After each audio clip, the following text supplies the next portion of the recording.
Alamin ang latest weather update ngayon dito sa Sir Aris Official Weather News Today.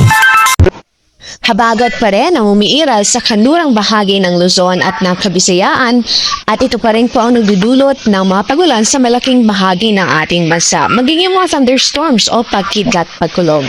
In the next 2 to 3 days, inaasahan po pa rin po natin na dominante pa rin ang southwest monsoon at ito pa rin po ang magdudulot ng mga kalat-kalat na pagulan sa ilang bahagi ng bansa. Samantala, update muna sa LPA na minomonitor natin sa loob ng ating area of responsibility. Huling nakita po ito as of 3 a.m.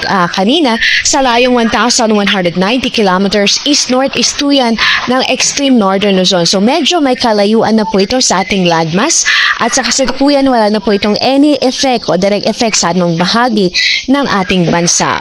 Base sa ating latest analysis ay high chance na po o mataas ang tsansa na mabuo ito bilang isang bagyo in the next or within the next 24 hours.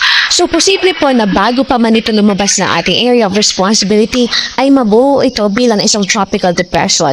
At kung sakaling mabuo man po ito bilang isang PDL tropical depression bago po ito lumabas ng ating bansa, ay ito po ang magiging unang bagyo sa buwan ng Setyembre at papangalanan po natin itong si Bagyong Kiko.